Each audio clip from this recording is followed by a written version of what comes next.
However, because they're men, and this is where I'm very personally hardcore, despite all the bad things that happened to them when they were kids, they still have an obligation to figure this out, because they have an obligation to lead in the relationship. If you're not going to be able to lead in the relationship, you're not going to have a very healthy relationship. You won't be able to attract healthy women to you. So what I think is the reason why a lot of guys struggle in relationships is because on some level, they expect the woman that they're with to become their quote-unquote mothers. And that doesn't work. Women need to feel like this man's lover, not like this man's mother. Okay. I want to talk to you a lot more about leading in a relationship, but I wanted to finish up by allowing you to finish up telling about your story. So you did a lot of research. You put a lot of thought into self-awareness. You became more clear. You got the clarity that you needed. As you began working through all of the stuff that you were harboring within yourself, did you also begin to formulate kind of I don't know, for lack of better words, a vision of what you wanted your life to be that maybe you didn't have before? Maybe before, or you had these experiences and before you got to that turning point where you wanted to change your life, you were just kind of living your life and dealing with whatever situations would come to you, whereas then there came a moment where you were like, you know what? I want to design my life, and I want my life to be exactly as I want it to be, and this is what I want, and I'm going to figure out how to go and get it. Would that be fair to say? Absolutely, and I can give you a very specific example. I did a process of goal setting. Prior to getting into the world of seduction, I was a person who usually would set a goal and then figure out different ways on how to get there. I had done that with my career. Something personal about me is that I have a learning disability.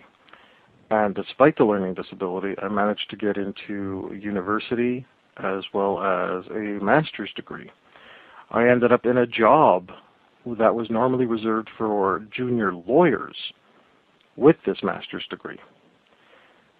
And you have to understand that I battled a learning disability to go through that. So I had already been accustomed to the idea of doing, goal setting and figuring out how to get there. I studied a lot of self-improvement products. One of them I'm going to mention is as cliche as it sounds, I did the Anthony Robbins 30-day program. The Personal Power one? Personal Power. I did that in order to help me get my career back on track. Mm-hmm. Mm-hmm. So when it came to seduction, I just applied the same principles. What kind of a life do I want to have? What kind of relationships do I want to have? What kind of women do I want to date? I actually wrote these out, and I wrote these down. And initially, it was just, one sheet, maybe about 25 or 30 points.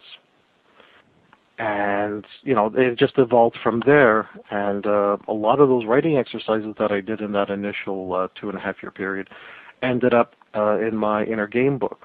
I'm a man, that's my job. So if people want to actually learn about me and learn about my process, I actually give what a lot of my own answers were in that inner game book. The one thing that I was very clear about for myself right from the beginning is that I'm not a one-night stand type of guy. I'd rather be in a relationship than have a one-night stand. My attitude is if I'm going to put in the work to meet a woman, I'd rather it be a woman who enjoys herself enough that she's going to keep coming back. Not a woman who I'm with one night and then I'll never see again, or I may see her once in a while and she's like, hey, how's it going? Hey, oh, but, we had that one night, but it quote-unquote doesn't count. And I actually wanted to have not only relationships with women, but multiple relationships at the same time. I had tried monogamy. It didn't work for me. And I figured if I ever figure out how to make monogamy work, great. If I learn what the rules are and I can be happy in a monogamous relationship in the future, power to me. However, since I couldn't make that work, I wanted to try something different, which is why I learned about alternative relationship structures. So that was one of the first things I did. And just by writing it out, I also started realizing certain hypocrisies I have. And for those people listening out there, if I may address them directly, here's one of my personal aha moments. The elimination of your own hypocrisies is a major step to figuring out who you are and getting what you want. So when I wrote all this stuff down, I actually identified a number of hypocrisies that I had where I would say, well, this is what I want, but this is what I desire. And if what I want and what I desire are in conflict, I have to resolve that before I involve myself with anybody else. When you got to a point, again, where you got that clarity and you really got to a point where you really knew who you were and what it is that you desired, did you find that you were attracting a different sort of woman than you ever did before? Absolutely. I started having some of the best relationships in my life when I had gotten closure on my ex-fiancée. And I had finally put that to rest. And all of the other self-development work I had done, just figuring out who I am, what I'm about, what I really, really believe in. Not what I want people to think I believe in, but what do I really believe in? And sticking to that. The type of people that I would attract, because I was really putting my real self out there, were better people for me and incredibly great relationships. So not only on that level, but just in the type of friends I have, just in the type of people who will want to hang around me.